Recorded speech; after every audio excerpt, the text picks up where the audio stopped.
4 teams remain in the MLB playoffs. College football and NFL have a big weekend for their games, and the preseason polls come out for the NKU men's and women's basketball teams.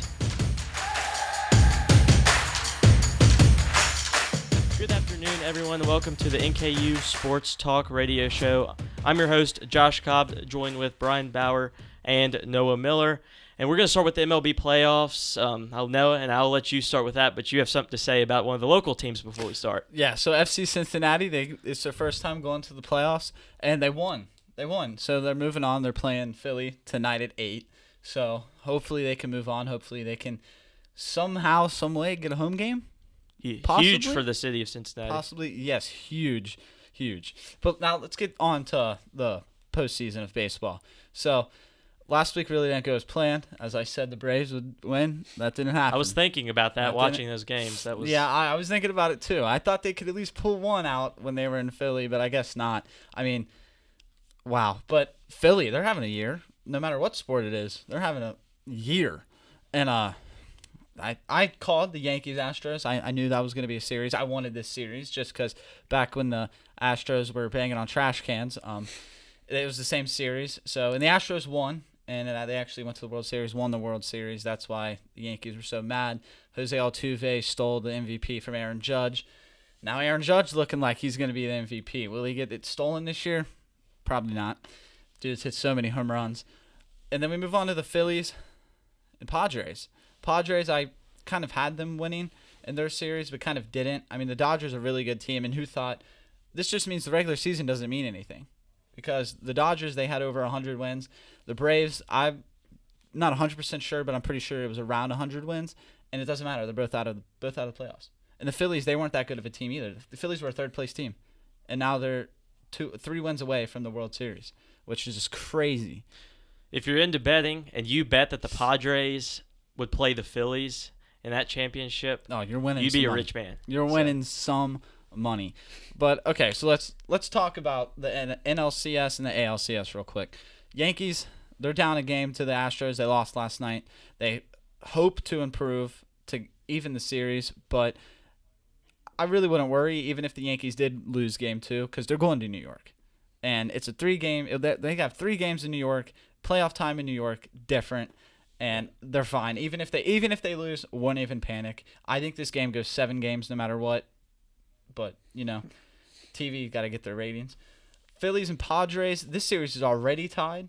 And it was the Phillies tied it up in San Diego. Similar thing. They did that with the Braves. And then they beat the Braves in both games in Philly. So, I mean, they're looking to do the same thing right here. So we heard your picks from last week. I want your World Series picks and who's going to win it. Okay, so I'm going to tell you who I want in it, but I'm going to tell you what's actually going to happen. I want Yankees-Padres, but what's going to happen is Phillies-Astros. You heard it here first. Phillies-Astros.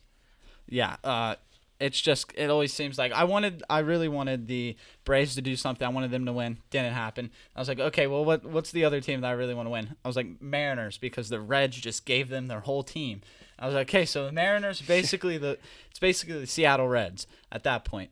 They lost, they actually had a crazy 18-inning game with the Astros. And it was an elimination game, which kind of sucks because you played 18 innings just to lose. But that's crazy. So, yeah. And there's a lot of star power left in the playoffs, especially on the Astros-Yankees side. I mean, they have pitching. The Yankees have Garrett Cole. The Astros have Justin Verlander. They have Aaron Judge, who's going to be the MVP most likely. I highly doubt they won't. Yeah, Astros have Yordan Alvarez, Jose Altuve. Like, these 2 teams are complete. The Astros are actually in their 6th consecutive ALCS. So that's kind of crazy to look at, too. It is. And this is not their first matchup either in the ALCS, like I said. So it's going to be very interesting to see this play out. Bryan, I know you're not as big of a baseball fan as Noah is, but let's see what your picks are. So I'm probably going to go with, I think, the Astros and Padres. I think I would like to see Dusty Baker get his first championship win. I can't say necessarily that I like the Astros because of the whole cheating thing, but I like Dusty Baker. I think he's an excellent coach and he was a good player, and I just want to see him finally get that last goal of his. And Dusty knows how to lead his team, and he seems very comfortable in this spot. They show him on TV. He's just laid back. And I mean, when you have the team as like the Astros, you no need to panic. Your old team is set for you. Justin Verlander, he probably will win the AL Cy Young. I'm not even worried. He's on the mound. That's a win, in my opinion. He pitched lights out last night. Lights out. So, I mean, Dusty Baker ain't got nothing to worry about except the Yankees. And the Phillies and the Padres, like I said, a game no one expected. I can't imagine. But there is a lot of star power on the Padres. They have Juan Soto, probably one of the players with the most potential in the league. Yeah. And Manny Machado.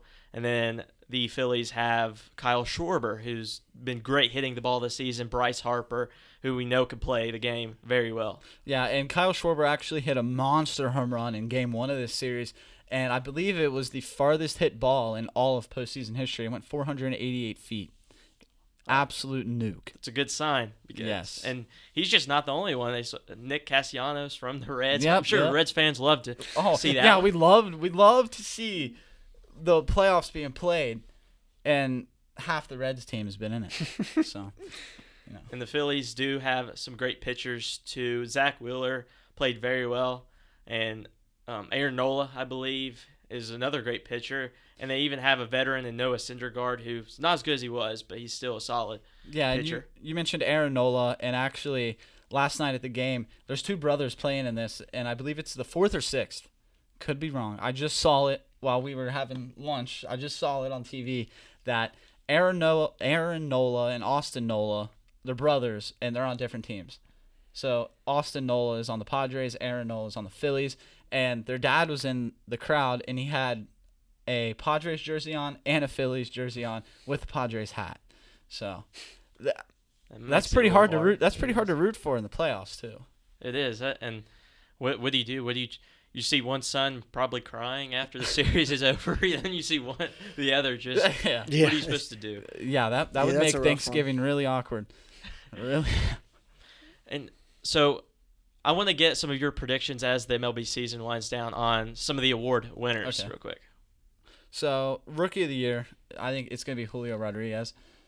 Cy Young, it's so weird because NFL, it's a league award, but MLB, it's AL and NL. So kind of like NFC, AFC, which they kind of have that in football, but like when it comes down to like specific positions, I mean, they do and they don't. I don't know. It's a completely different award system, but AL Rookie of the Year is definitely going to be Julio Rodriguez. AL Cy Young is going to be Justin Verlander. I think the MVP, there's only one MVP of the league. I think it's going to be Aaron Judge.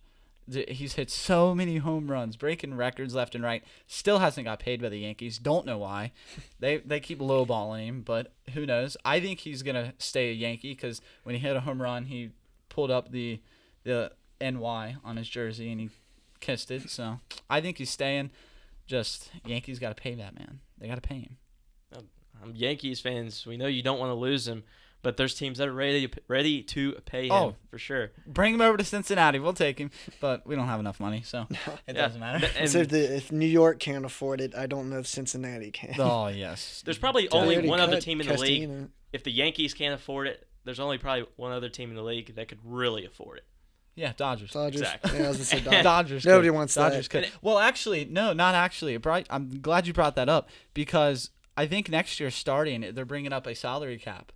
So, because it's the only sport that doesn't have a salary cap, and that's why it kind of sucks. Like, you see these big market teams, like the Astros, for the Dodgers, LA, they have a boatload of money. They have an all-star team, and it's kind of like a disgrace. How do you not make it this far in the playoffs with the team you have?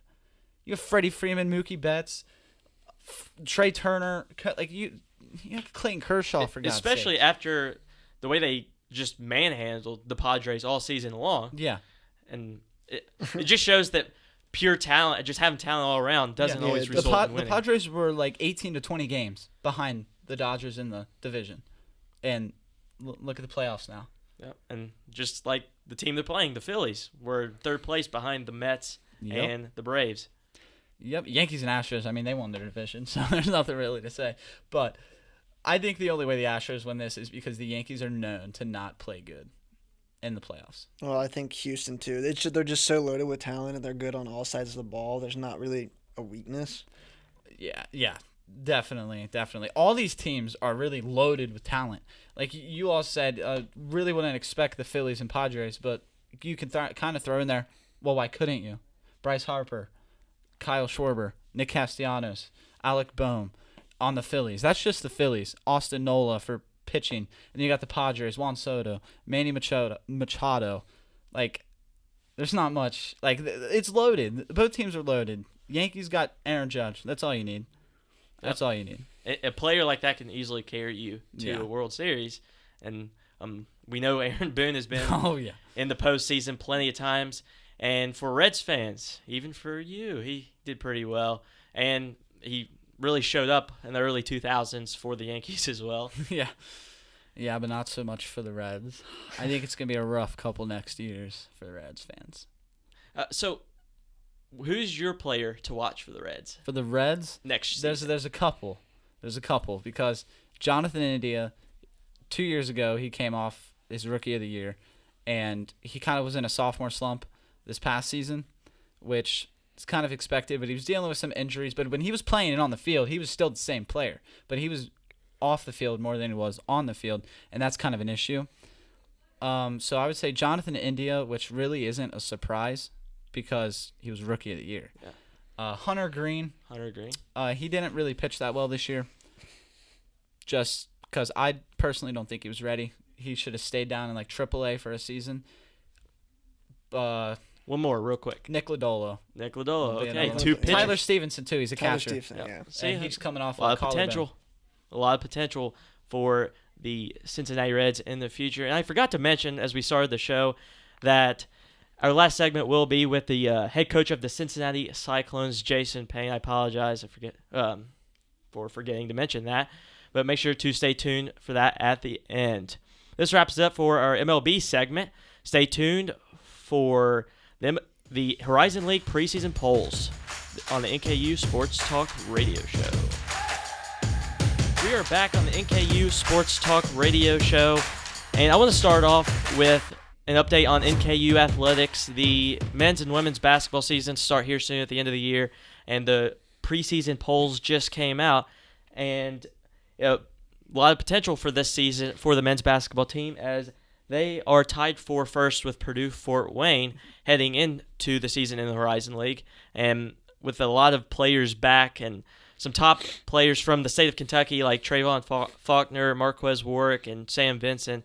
Bright season for the Norse. Oh yeah, for sure, and especially for everybody that goes to NKU, that are kind of into sports. They've been waiting for basketball to come back because sadly the rest of the, NKU sports they're not as high or as competitive as basketball is. Basketball, they've been to the NCAA tournament. They've played in March. They know what it's like. They've played big teams. They've not saying that because the other sports have played big teams, but basketball is NKU's main sport. I mean, look at their state arena compared to others.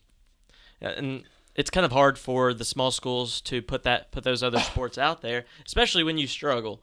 I mean, NKU hasn't been in Division I for that long, and even for bigger teams like bigger schools like Kentucky, you hear about the basketball team, you hear about the football team.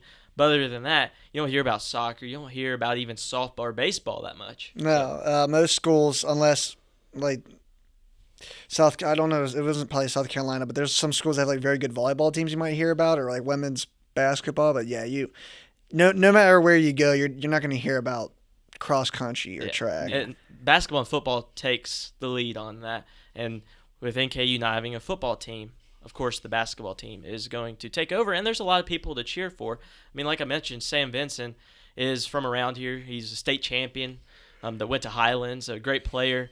And there's another Mr. Basketball, Trayvon Faulkner from Mercer County. And people in the state of Kentucky like watching these guys and rooting for these kids. Yeah, and they both made league second team. And as well, Marquez Warwick is from Kentucky as well, and he went to Henry Clay High School out of Lexington. He's on the first team. So there's 3 Norse that are on the first 2 teams to begin the season, and Coach Darren Horn has to like the talent that he has. Oh yeah, for sure. And it's actually it's the first time that NKU's been voted as favorites in the Horizon League. Yeah, it's kind of odd because there's been a lot of solid teams, and they've won the regular season and tournament like 3 or 4 times. And for this to be their first time getting first season votes is just so odd.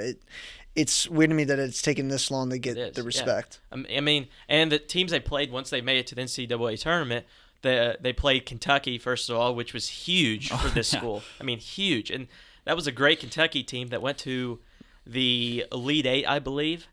And then they played Texas Tech a few years later. Texas Tech was the national runner-up, and this really helps getting the brand out there. Oh, yeah, and you kind of have to think, like, oh, what if NKU would have beat Kentucky? They were very close. Because, like, how people look at it is, oh, Kentucky made it to the Elite Eight. So if NKU would have beat them, NKU would have made it to the Elite Eight. That would have been nuts. Or in the case when they played Texas Tech, if they would have beat Texas Tech, they would have been second in the national championship. And that's just crazy. And especially after losing to Oakland last year in the Horizon League final, I'm pretty sure they're looking to go out and win. Oh, yeah. And they have some big games.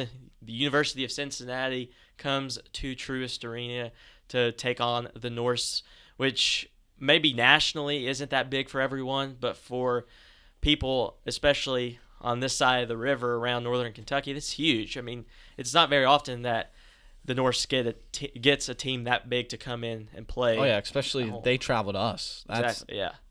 And they also play Washington State.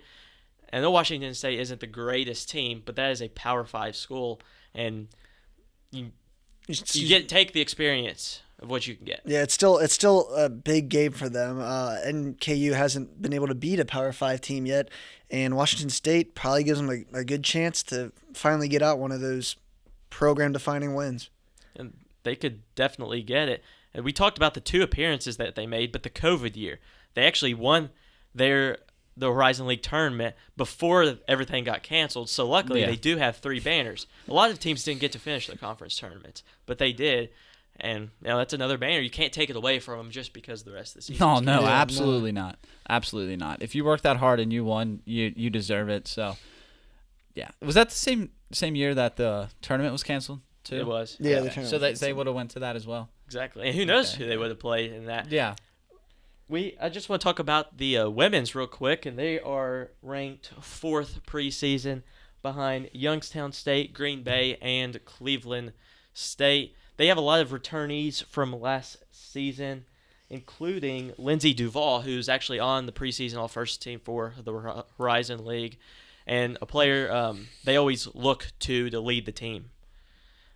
I think a lot of those returning players is going to be a big piece of how they get in the top 4.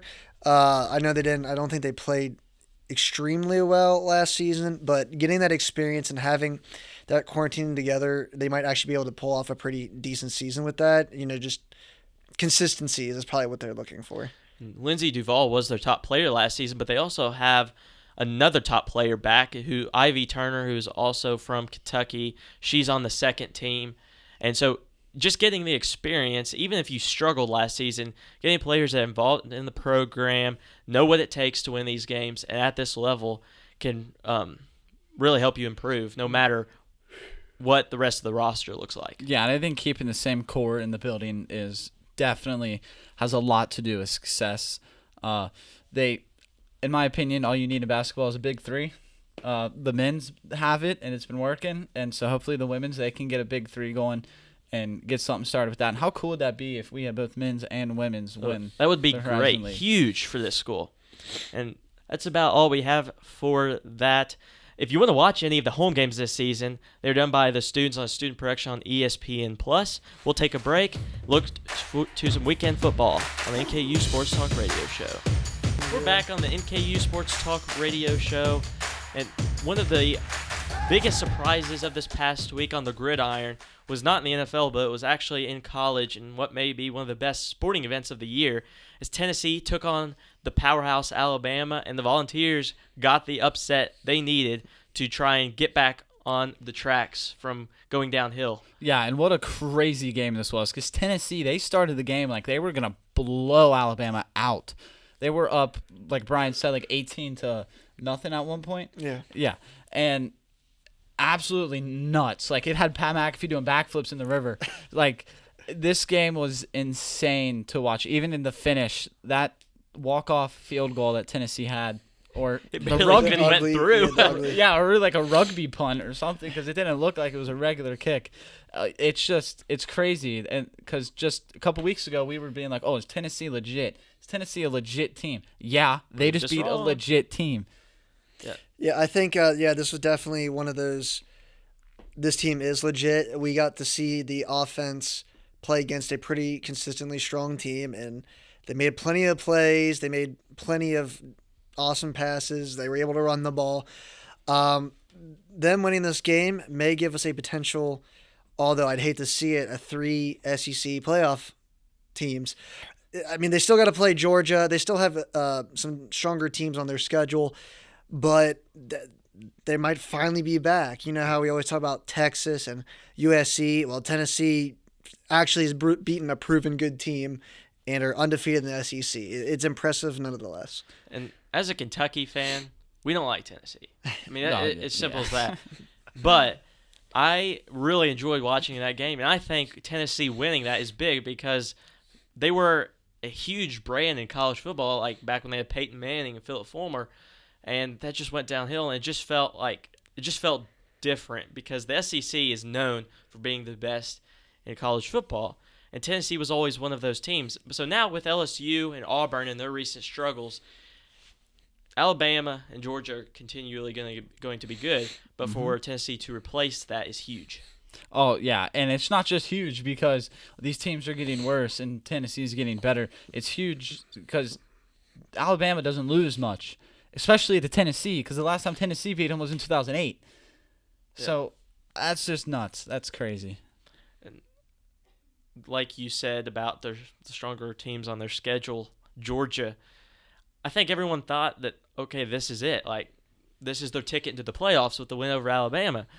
But Georgia is the best team in the nation. Yeah. And that's going to be the real test because, like we were talking about before the show, if Tennessee loses to Georgia, it'll be a Georgia-Alabama SEC championship. So then what do you do as the playoff committee?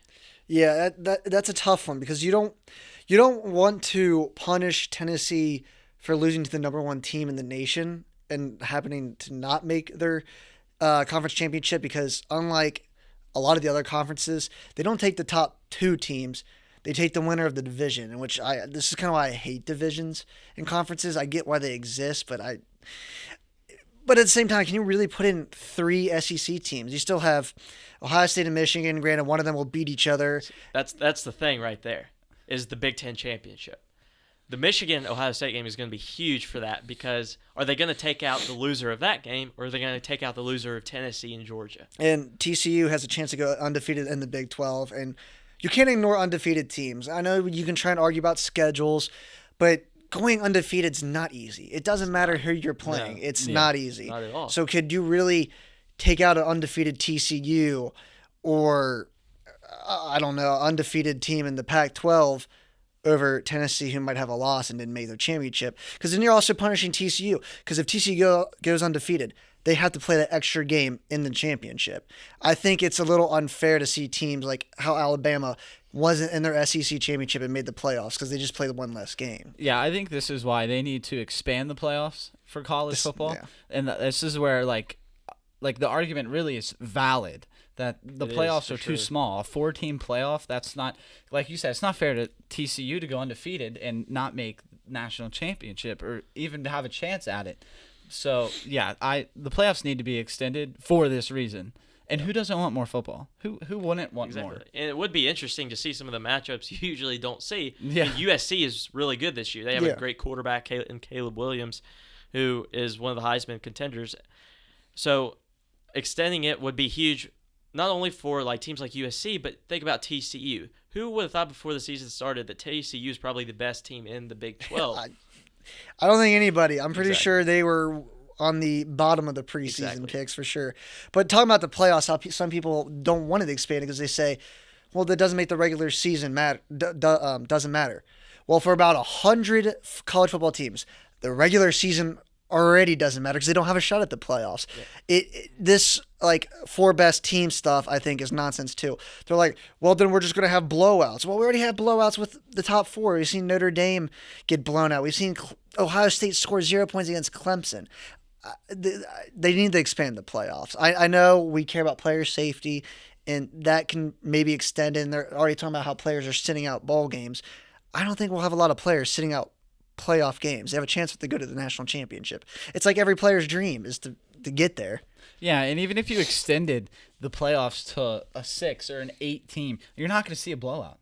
I honestly don't think you'll see a blowout because people probably looked at the Alabama-Tennessee. Tennessee was a 6 seed last week, and Alabama was a 3, and that could be a playoff matchup. So if people are saying, "Oh, playoff, if it's extended, you're going to see blowouts," you saw an upset last week. That could have been a playoff game. I do believe they have actually expanded it to 12 teams. I can't remember if they had a specific year. I think it's 2020. Yeah, I think it's 25. Yeah.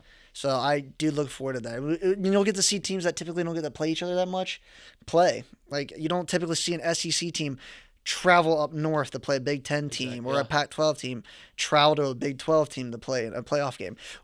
We may even get to see home playoff games at stadiums. Like imagine a playoff game at Nippert Stadium with insane atmosphere. How loud it would be. Like it would be insane atmosphere. So just all around. So it'll be interesting to watch at the end of the season. Who could make it? You have Alabama, Georgia, Ohio State, Michigan, Tennessee. Other teams kind of outside in TCU and USC. But so, again, like I said, that will be interesting. But I want to get to an NFL game here. The Bengals take on the Falcons this weekend. So I want to get both of your all's picks real quick and why. So I'm going to go with the Bengals. I don't want to call this a must-win, but it's definitely a must-win. But the Falcons aren't great.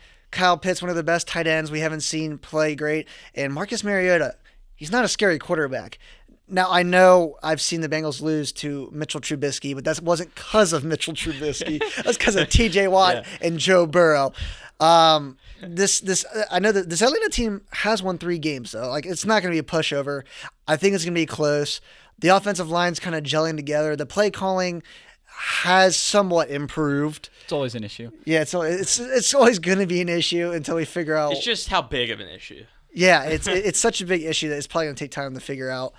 I would like to see Desmond Ridder play. I'm sure I think I think he's better than Marcus Mariota. I'd almost be more afraid if Dez was playing compared to Marcus Mariota a little bit, but this Falcons team, they're just not great. I don't think this game for the Bengals is a must-win, and it's because the rest of the division is just as bad as the Bengals, or just as good as the Bengals, if you want to put it that way. Bengals are in second, tied for first with the Ravens at 3-3, but the Ravens get the edge because the Ravens beat them. But still, same record, so this is not a must-win, but I do have the Bengals winning this. I believe the Falcons are without their star corner, so that might have something to do with it. Also, Jamar Chase, he did not practice yesterday. Yeah. He had a hip injury, along with Hayden Hurst, who has been a big addition to this offense, and seems like Burrow, that's his blanket. You can just go to him, and it has him. So, but I still think the Bengals get this win. It's just the NFL's weird this year. It feels like half the league's 3-3, and it shouldn't be that way. I mean, who would have thought at the beginning of this season that the New York teams, Bills was predictable because Bills, but not but the Jets or Giants. But when you say New York teams, you gotta be more specific because. Yeah, the Bills are in New York, but when you say New York, it's like, the New Jersey teams. That's what it is. The locations of these NFL teams is kind of confusing. They're in New Jersey. Yeah. I don't know why, but I mean, it's close. If they're called New York, they're called New York. It's close. But, yeah. Those 3 teams are very good this year. The Eagles are really good this year. Yeah, who would have thought that division would have That's been a good? shocking one. Yeah, I did not expect. Everybody was hyping up AFC West. Chiefs, Bills, Chargers, Broncos. Not the Bills. Chiefs, Broncos, Chargers, Raiders, all that. Yeah, it's going to be so good, so hyped. Yeah, the Chiefs are. But other than that, really not. Yeah, but the NFC East. Why is that division so good? And Dak Prescott looks to return to the Cowboys because Cooper Rush has been doing pretty well as their starter. Yeah, that's going to be a hard question. Do you sit Cooper Rush? I mean, that dude gave you some wins. Yeah. I think I mean, it sounds crazy saying, yeah, we're going to bench Dak. I mean, because, like, that's your franchise quarterback. it has some merit if Dak is not 100% and you know your quarterback can win some games. Why throw Dak out there? You save him for the later end of the season, or perhaps also for him to be healthy for the playoffs. Yeah, and he is returning early from injury and by a couple weeks, but there's a lot of people that question Cooper Rush and his ability just because he lost to the Eagles. Well, everyone has lost to the Eagles. yeah. So I don't think you can sit him just yet. He went to L.A., beat the Rams. He beat the Bengals, the two teams that were in the Super Bowl last season. So you got to give him one more chance. You got to give him another chance because who knows? Maybe the team just gels better with him. And we have under a minute left to go. And I like to ask this, even though it's early. So real quick, who's your Super Bowl pick? Super Bowl pick. Who's gonna That win it? is way too early, but I'm gonna stick with it. Bengals Bucks. Bengals Bucks. All right, Real so quick. I'm going to go with 2. Bengals, Eagles, Bills, and probably the Eagles again. All right. And I'm going to go with the Bills. I really think Josh Allen is playing. He's clutch. I mean, he showed that in that Chiefs game. And the other side, I think I'm going to go. Could be anybody. I'm going to go with the Eagles. I can't count them out just yet. And so that's all we have for the football, but we have an interview with the head coach of the Cincinnati Cyclones, Mr. Jason Payne. Make sure to stay tuned for that. That will be after this break on the NKU Sports Talk Radio Show. So thank you for joining us today on the NKU Sports Talk Radio Show. This is Jason Payne, the head coach of the Cincinnati Cyclones. Would you mind just start off telling us a little bit about yourself? Yeah, okay. My name is Jason Payne. As you already said, you stated, I head coach the Cincinnati Cyclones. It's in my second year as head coach. I joined the team in 2018 as the assistant coach, and I was promoted last season. Prior to that, I was coaching junior hockey in Toronto, and prior to that, before all that, I had a 14-year pro career. Would stop me a lot of places in the East Coast League and the American League as well too. So I actually played back in Cincinnati in the 99-2000 season for the Ducks. So it's kind of a homecoming in the same way. So. Yeah, you said you played in Cincinnati, actually. So what made you want to come back and coach in Cincinnati? When I played here before, it was it's a great town, great people, and just being so close to both, I guess, the Ohio side and the Kentucky side. So you get, best of both worlds, if you want to put it that way. But I enjoyed the town when I was here. We played at the old Garden, which is now torn down. It's funny, I got back in 2018, and I was one of the first places I wanted to go and see, and they just tore it down that summer. So I just missed it. But I mean, it did have some great fond memories I had of that place. But again, to see the way the city has grown since then has been unbelievable. Like the downtown area, the banks, how they've all changed it up, cleaned it up with, I guess, the new ballpark. That's obviously the Great American Ballpark. It's where they had the old oval there that was there before. A lot has changed, but it's a good change. And to see the city just being able to change and have a different look and a different face. And I mean, same thing with the fans. They love their hockey. And so I'm excited to be back here and, perform in front of them. As you mentioned, coming back, how differently do you look at the sport of hockey from playing to coaching? You kind of got to see it from both ways, both angles. I played for 14 years. So I was on that side of if you want to say the coach's door. I was in the locker room, the guys going to war, going to battle, literally. But to get onto the coaching side, it's amazing because when I went back to Toronto, I actually started coaching minor hockey again, just to kind of reintroduce myself to the grassroots of hockey and how these kids think these days and their mindset, the way they approach things, the way we were coached back when I played. There was a lot of, you just are expected to know what to do and where to go and how to do it. And now when you have the kids of today, it's about the whys. They want to know everything. And this generation is about whys. I mean, if they need to question, as you know, they just pick up a phone or an iPad and they're going to just find any information they need. So when we put out there and put directions and put instruction in front of them, the first question going through their mind is, well, why? So we've got to not just give them a broad answer, but we've got to go into detail so that make sure that they understand it and make sure explain it in a way that they can understand it, because everyone, I guess, takes in information differently. So they receive their information differently, and everyone gets taught in different ways. Some people are visual learners.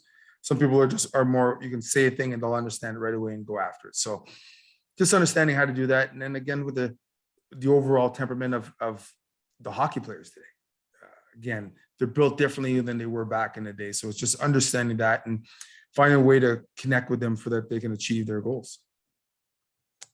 Yeah. What kind of made you choose hockey to, one, play, and two, coach? When I was back in Toronto, I guess in Canada, hockey's our main sport, as you know. So you pretty much get into that. My other sports I played, though, were football and baseball. And it got to a point in my young adolescent life, I guess you want to say it, where I had to make a decision. I had to make a decision as between football or hockey. And I was getting a lot of letters for football. A lot of my friends said you should have played football, but my passion was in hockey. So with the battles that I went through to play hockey growing up, I said, I stuck with it. And it took me to, I guess, like you said, being undrafted and being able to play 14 years pro at a level as high as the American League.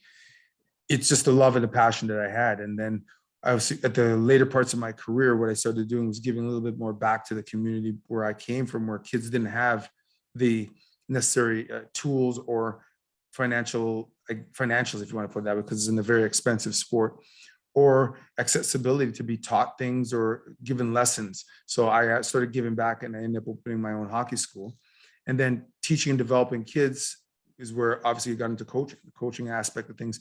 My later years of playing was about the same thing, assistant coaching, developing these young hockey players into today's game. So that everything kind of just transpired from there. And again, the love just continued to build, and the passion was always there. And the coaching, you just see you get better at it, and you just keep working at it and getting better every day, and everything falls into place. And like I said, a former teammate of mine and a really close friend, Matt Thomas, who got the job here in Cincinnati, the second he got it, he contacted me to be his assistant. So, and the rest is history. And if I'm correct, you do own the Precision Skating School in Canada, correct? That's correct. Precision skating. So we just work on just pretty much, again, developing players in the elite ability of defensive skating, edge work, stride mechanic, and just overall gameplay. It's not really about let's go out there and go around cones and not have a purpose. It's usually game related purpose to develop them so they can be better at their game. Yeah. And you said you like to see and help young players get better and to make them the best player they can be. Would you say that's the best thing about coaching? Because a lot of coaches, they say, "Oh, I love seeing these people. I had them as a little child, and then I taught them throughout their entire life, and now they're in the pros." Would you consider that the best thing about coaching, or is it? Yeah, for sure. That's definitely. It's so funny that you bring that up, because that literally happened last night to me again, and a player that I had who was my captain, and when I of a team I coached back in Toronto, they're the 2002 age group. And I remember when I went to recruit the team from the very beginning, when I first got it, in my eyes, he was a very top player, quality player, but he was playing on one of the best teams in the league. So for me to get him from that team to come to my team as I was a first time coach in that age group, and they took the chance and committed to me. And through the ups and the downs, through all the years, they stayed with me for the following, I think it was six plus years after that. They stayed with me, and I was always there for the kid. I worked hard to help that kid develop, and he ended up getting drafted to the OHL in Toronto, in Ontario. Played in that league over a lot of guys that left us and went to other teams thinking that it was me a better opportunity. He ended up playing for those guys. This year, he would have been the captain of that OHL team in his final year of junior, but he was invited to the Anaheim Ducks training camp, and they in turn sent him to San Diego, which is their affiliate in the American League, and he just signed a contract, his first pro contract there last night. So, the family called me, and I've always stuck with them, giving advice whenever they need, but the family called me, and were forever grateful and kept thanking me. And again, it's just one of those moments that, it's one thing that paid off in the long run. And when guys believe in themselves and trust the process, that you see what can happen. So yeah, it's fun. So like I said, it's funny you brought that up, but yeah, that's actually what happened to me last night. So the NHL season just started. So during the season, what does your average day look like as a head coach? Well, average day starts bright and early. Alarm goes off at about 6:00 in the morning. Kind of get yourself ready, then get down to the arena and get down to the arena anywhere between 7 and 7:30. A lot of stuff is already prepped, but again, you just want to get your final preparations done for our meetings when the guys show up. The guys usually show up anywhere between 8:30 and 9, and then we'll have a meeting around, let's say 9 or 9:05, just to go over what we want to either look at a couple of things that we had in the past or what we're looking to accomplish today. And then the guys get themselves ready. We get on the ice at 10. We have a practice from 10 to about 11:30.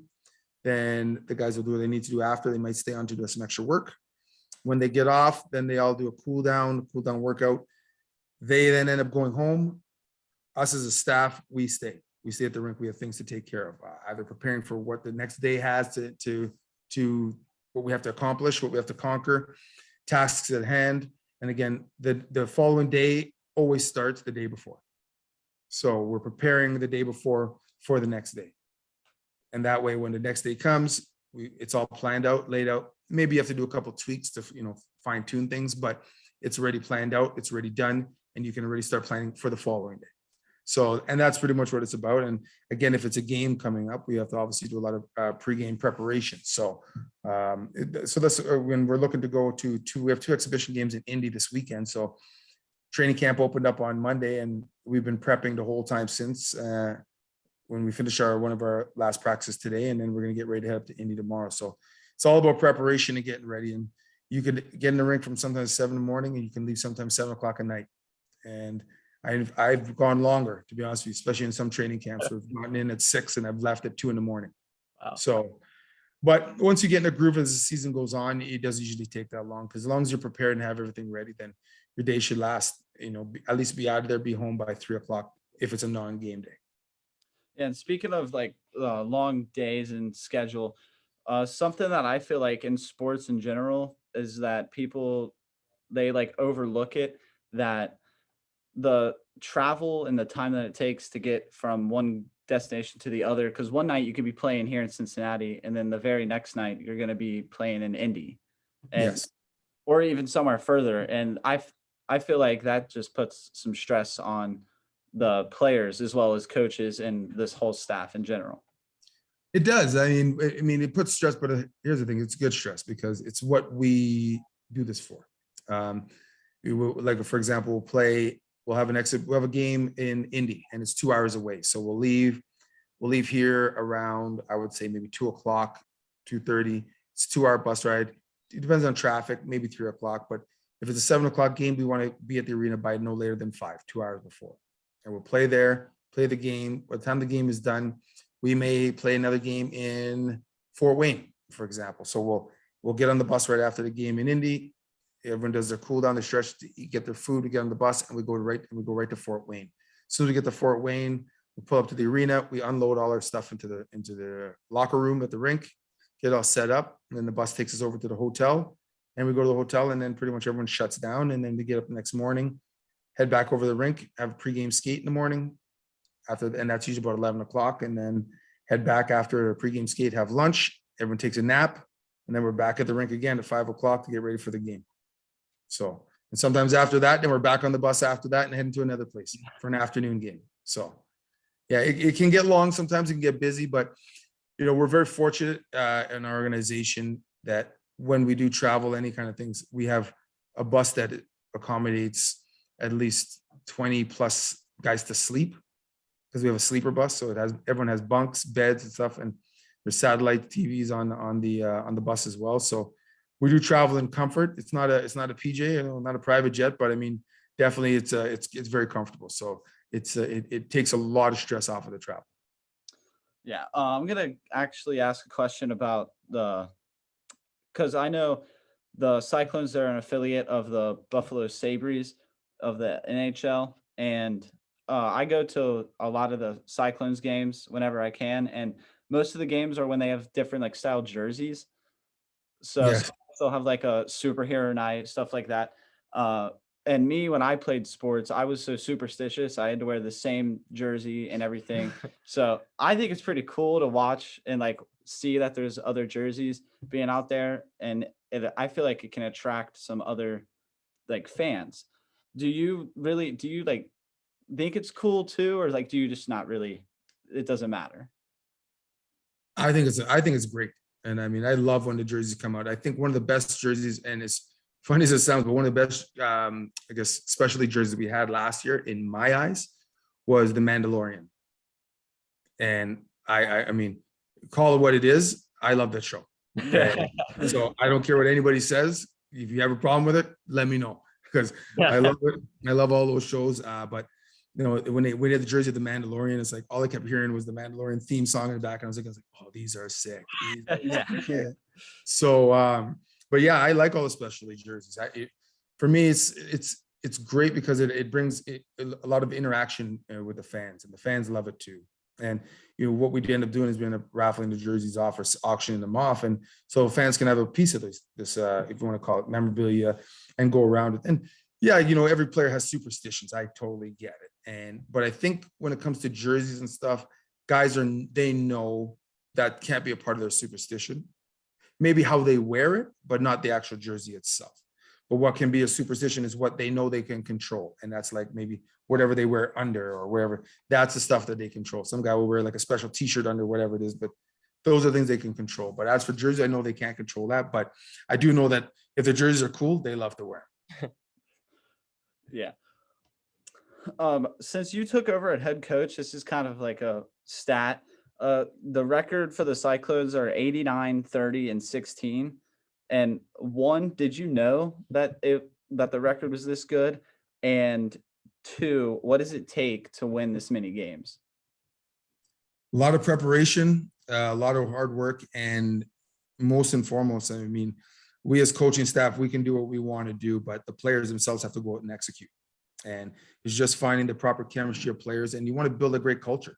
When you build a culture, that will police itself, and they demand a high standard. And if you can demand a high standard out of yourself as a team, you're going to go far. And our teams, I just want them to know that they need to work hard. That's it, because hard work will outwork skill any day. You just got to work hard. You want to be the hardest working team out there. You're going to make mistakes. Everybody does. Nobody's perfect. If they were, they'd be in the NHL. Even there, so they make mistakes. But I'd rather you make mistakes working hard, because it's easier to recover, and they're hard-working mistakes rather than lazy. Yeah, and you mentioned the OHL league. If there is any difference between that and the ECHL, what the Cyclones play in, what would be like the biggest difference between the two? Well, the OHL is for junior age kids, so it's for kids from 16 to 20, and obviously the pro after that's from you go 20 or 21 to, I mean, geez, we had Jesse Schultz on our team last year who turned 40. So you're dealing with men, you know, boys to men is pretty much what it is. So there's that difference right there. The minute you get from those leagues to our leagues, you're dealing with guys if you say you're 21 years old and you're playing against guys who are 27. So there's a big age difference, a big gap. And if you look back at it, the 21-year-old you is going to be different from the 25-year-old you. You know, there's a big change that goes through your body. So, yeah, I mean, those are the biggest thing is just the age. And then again, as you get older, speed and the way you guys process the game changes as well too, because the maturity level is where it sets things apart. When you played hockey growing up, did you have like a hockey player you kind of modeled your game after or looked up to? I was a goalie when I was younger. So one of the guys I mean, I used to see the Leafs all the time, and it's funny. One of the guys I did actually like a lot because I ended up getting an autograph from him when I was young and not even realizing it, is a hockey player who played for the Leafs by the name of Rick Vive. And the funny part about that is his son is our captain, Wow. Justin. So when Ricky comes down all the time, it's funny just reminiscing the stories and talking about it. But I mean, other than Rick, again, me being a goalie, One of the guys I used to idolize a lot as a goalie watching was Ron Hextall.